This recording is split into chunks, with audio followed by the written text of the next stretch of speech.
The Scholastic Ball Report is sponsored by UK Sports Medicine and by Central Bank, Crown Trophy, Double Dogs, Ford Brothers Auction, Kentucky Orthodontics and Invisalign, La Rosa's Pizza, Mingy Beef Jerky, Panel Swim Shop, Prep Spin, P-Rats, Rafferty's, Raising Cane's, Roberts Insurance, Sutherland Chevrolet, and by Whitaker Bank.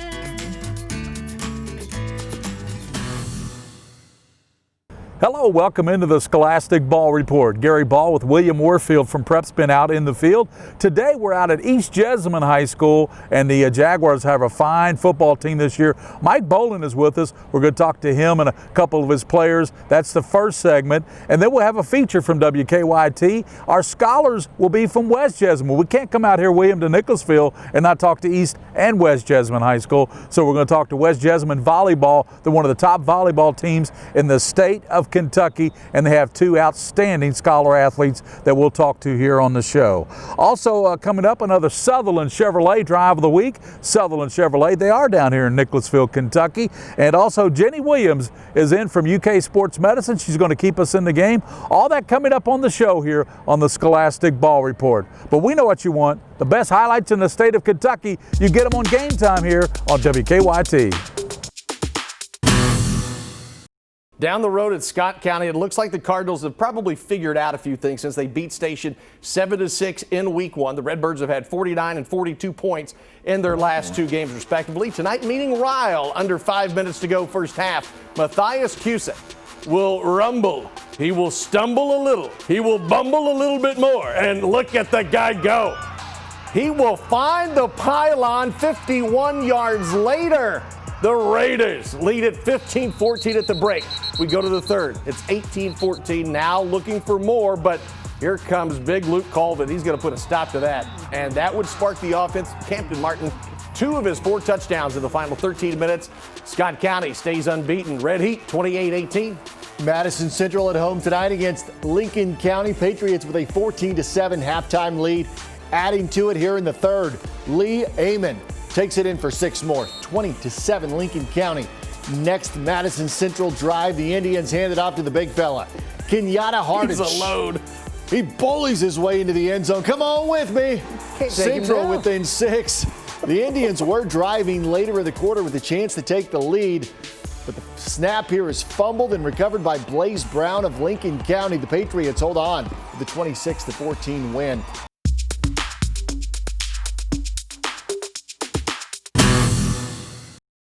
Welcome back into the Scholastic Ball Report. We're out in the field with East Jessamine. Coach Mike Boland is with us and 2 of his outstanding seniors here. Coach, thanks for joining us on the show under all these pandemic situations. Thanks for having us. Coach, you led the state last year in rushing. You had the best rushing team. Of course, Dylan Moore and company are gone, but Jackson is back, and that young man can really, he's got 400 yards in 2 games so far this year. You guys have bought in with this there are 2 big reasons this machine rolls out here. Yeah, we've got 2 of the best guards in the state. These are 2 best guards I've ever coached as a tandem, but we really get after it, and it starts with your linemen. If you're going to run the ball, you got to have a good line.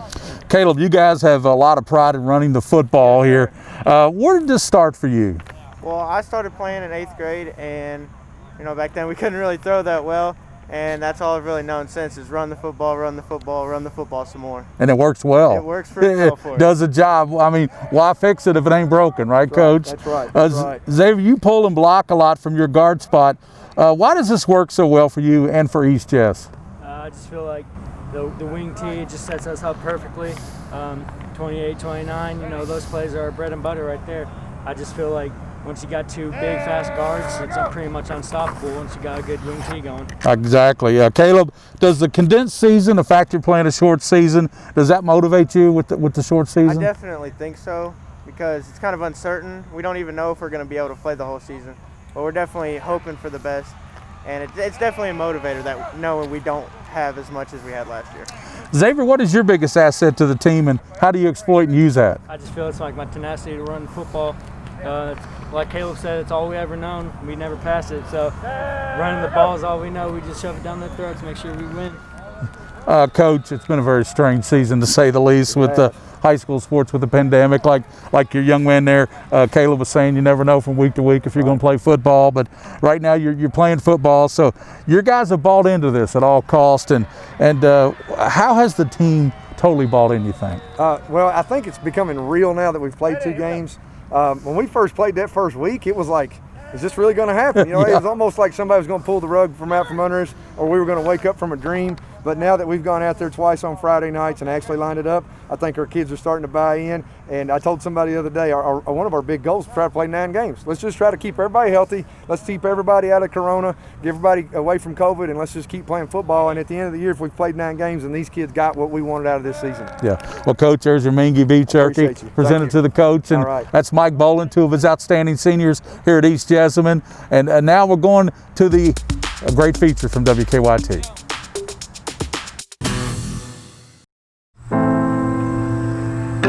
In Woodford County, you can find the Field of Dreams, a fitting name for a place where a dream was born for Clinton Holland. My freshman year, I hit 91. Then that summer going in, I ended up getting ranked as the #3 player in the nation. So I kind of knew that was, at that point, that was the road that I was going to take.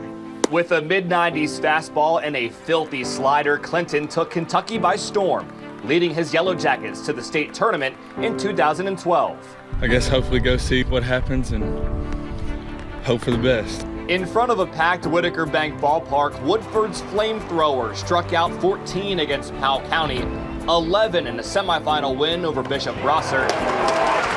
And the very next day, his Jackets finished the job, winning their first state championship in school history. It was a crazy ride, but that's really what I'm all about, is when the pressure's on, you know, I like to show up. After missing out on state as a senior, Clinton turned his attention to professional baseball and was drafted in the 2nd round by the Toronto Blue Jays. First year going out, I threw the first 12 innings of my career scoreless in rookie ball. That was 2013, and in 2014, he completed his first spring training, but it didn't go as planned. By the end of it, end up having Tommy John surgery, go through my rehab, have a son, but in the midst of that, I ended up getting hooked on to Percocet 30 pain medication. Got to doing, you know, an excessive amount to the point where, you know, I just couldn't stop. In 2015, Clinton pitched in Single A, but was suspended 50 games after a positive drug test, and in 2016, suspension number 2. It was after my second failed drug test when they called me into the office with the Blue Jays, and you know, I'd been using that morning. Told them, I was like, man, I got a problem. Clinton spent time in treatment trying to get clean, but in 2017, after 4 years and just 18 games in the minor leagues, he was released by Toronto. That's when his career and life hit rock bottom. Went to a treatment down in Florida, ended up becoming a heroin addict. I shot heroin, meth, and crack for about 2 years, overdosed 9 times. 9 overdoses in 2 years, with scars serving as a daily reminder. Oh yeah, I've a couple track marks in the, I got 2 or 3 over here on this arm, and then 2 or 3 over here. At a time when baseball felt like a distant memory, his once overlooked role as a father pushed him through. It's a huge motivating factor. Whenever I was, you know, at my worst, I wasn't able to be the father that I wanted to be or be there for him. It's a huge motivator to want to make my son proud. At 25 years old, with Carter as his inspiration, Clinton is making his comeback at a place where he won a state championship just 8 years ago. That was the last time I really remember being me. At Whitaker Bank Ballpark in the Battle of the Bourbon Trail, I am a killer on this field. Clinton making his first start against professionals in 5 years. Pitching tonight for the Legends, number 27, Clinton Holland. With family in the stands, the kid from Versailles with 8 Ks in 5 innings. Do you want to try to make a comeback and get seen by people again? That's 100% the goal. If it's not what, you know, God's will is, then it's not what God's will is, and I'm going to take this. I'm just enjoying every minute of it. You know, I'm trying to be out here like a kid again. Clinton's dream of returning to the minors is certainly a long shot, but there's a glimmer of hope, and after battling back from rock bottom, hope is just what he needs to make that dream come true. Alex Walker, WKYT.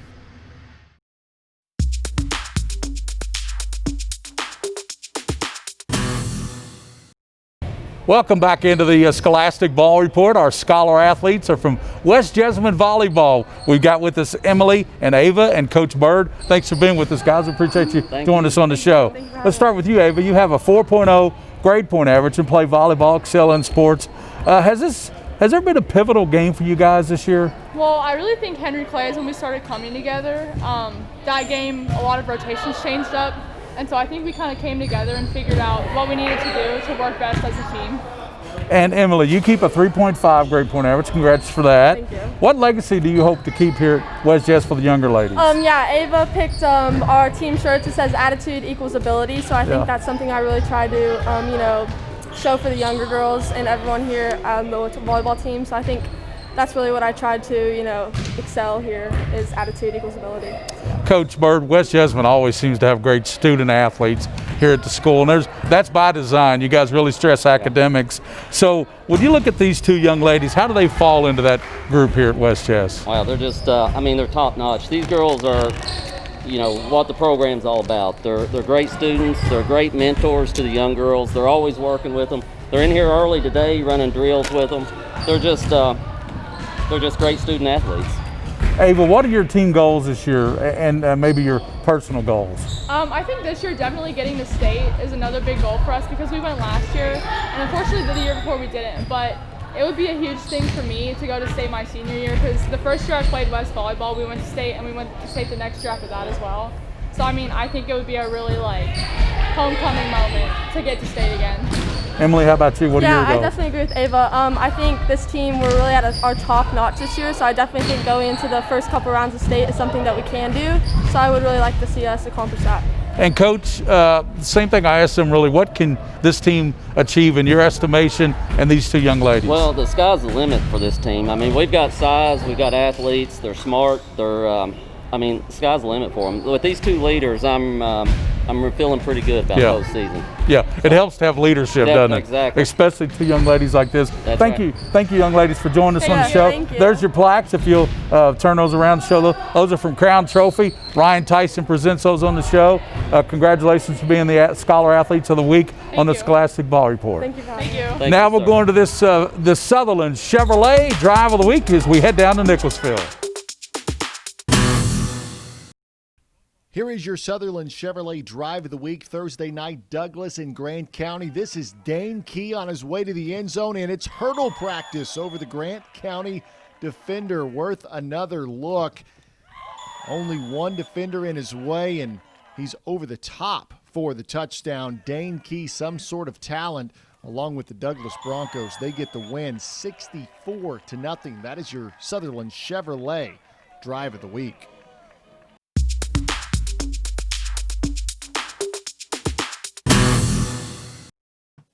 And welcome back into the Scholastic Ball Report, our UK Sports Medicine Orthopedic Surgery segment. Jenny Williams joins us from UK Sports Medicine. And Jenny, how you doing there? I'm doing great. I like to tell people I'm living the dream. It's a little bit different than what it has been in years past, but I'm still living it. We're going to talk about, in the first segment, next week we're going to talk about stretching. Today we're going to talk about finger injuries. So do you want to tell us about finger injuries? Yeah, so finger injuries are something that athletes always don't want to make a big deal of. No one wants to sit out a game because their finger hurts or it doesn't move the way it needs to, but they still need to be a priority in being taken care of. How do you know when to go to the doctor for a finger injury? Well, we always compare the finger that's injured to the opposite finger on the other hand. See if it moves the same, if it looks the same. And if it's not moving or looking the same, or they can't do what they need to do, then they probably should get it checked out. Yeah. You know, there's a lot of taping in your industry, in the sports medicine industry. You do a lot of taping. How's the taping different for finger injuries as opposed to other injuries you might tape? Yeah, well, most of the time you just see what's called a buddy taping. So you tape that injured finger to the buddy right next to it. So if you hurt your index finger, you tape it to the middle finger, just to give it some support and some stability when you return to sports. And, we're always talking about rehab, and that's, rehabilitation, getting those. What about athletes and their finger injuries? So what about the rehab for those type of finger injuries that they might have? How do they rehab that? Yeah, so what we normally tell athletes to do is to grab a stress ball or to get a little jar of Play-Doh and just play with it, doing the squeezing motion to help work those muscles that help you make a fist. And sometimes we'll tell them also to put a rubber band around their fingers and extend out, so they work on those extension muscles as well, just to get those fingers moving back to normal. One of the worst injuries I had in sports was I was playing basketball, and a basketball came straight into my hand, and this end it just leveled on this, just hit it straight on, and that was the worst finger injury I've ever had. Yeah, a lot of times that's how the finger injuries happen. They get hit by a ball, or baseball or softball players diving into a base, or football players getting a finger caught on a jersey. There's lots of ways that they can hurt it, and they don't think it's a big deal, but it's really something we need to take care of. Jenny Williams keeping them straight out there at Lafayette High School for the Lafayette Generals, their soccer team, volleyball, a lot of fall sports going on right now. Jenny, we appreciate you joining us. And next week, we're going to talk about something that's near and dear to old people like me trying to play sports. That's stretching, okay? Yes, I'll see you next week. So that's Jenny Williams from UK Sports Medicine. Now let's get to these final highlights on the Scholastic Ball Report. These highlights brought to you by Whitaker Bank, uniquely Kentucky. Welcome back to Game Time. Two longtime football friends facing off in Mount Vernon, Bell County, and Rockcastle County. Dudley Hilton and the Bobcats in town. Dudley. It was 7-7 at the half. Third quarter, Bell's Cameron Burnett tries the pitch, but hey, the ball is on the ground. And Rockcastle's Riley DeLeon falls on it. Rockets are in business. Rockcastle known for its ground and pound, but Bell getting defensive. Hunter Bailey, and that is some stingy D right there. But guess what? What? Tim Tebow is in the house, really? Ladies and gentlemen. No, not the real one, but hey, Noah Parkey pulls up with the Tebow jump pass. DeLeon with the reception and the touchdown. Rockcastle County gets the dub, 13-7 the final there. Let's go to London for a doubleheader. Southwestern on the road at North Laurel. If you like defense, you'll be a fan of this game. Jags stopping the Warriors, and it brings up 3rd and 15. Passing situation normally, and it is here. The Warriors finding a groove on offense. David Crabtree to Cody Harmon. It's 4th and 1. Offense finally shining. Crabtree again picks up the first down, but that drive would end with a turnover. As for North Laurel, Grant Woods finding some open space. Southwestern gets the victory tonight, 28-12. First win at North since 2002. I was there for that, I think. Madison Southern, they've been snake bit so far, looking to get into that win column against East Jessamine tonight. Opening drive of the game, Cole Carpenter airs one out to his favorite receiver. That is Walter Smith. Great catch, and then watch Smith stretches for the pylon. That is a touchdown. 6-0 Eagles. Southern gets the ball back late in the quarter. Carpenter finds Jay Sean Etheridge, cuts it to the outside. He's got an eye on the end zone. Stopped just short, about the 3-yard line, but that set up this. Etheridge on the handoff, straight up the middle to give Southern a 13-0 lead. Madison Southern finds that win column, 34-14. Every week on the Scholastic Ball Report, we'll highlight high school athletes throughout the state of Kentucky and Central Kentucky. So if you want your athlete on the show, just email me at ballg@windstream.net. We'll get them on the show. All you student athletes, athletic directors, coaches, parents, nominate your kid because they'll be on the Scholastic Ball Report coming up in the weeks to come. And catch us every Sunday right here on the CW. As always, on the Scholastic Ball Report, for those you see and you don't see, keep your eye on the Scholastic Ball Report. The Scholastic Ball Report was sponsored by UK Sports Medicine and by Central Bank, Crown Trophy, Double Dogs, Ford Brothers Auction, Kentucky Orthodontics and Invisalign, La Rosa's Pizza, Mingy Beef Jerky, Panel Swim Shop, Prep Spin, P-Rats, Rafferty's, Raising Cane's, Roberts Insurance, Sutherland Chevrolet, and by Whitaker Bank.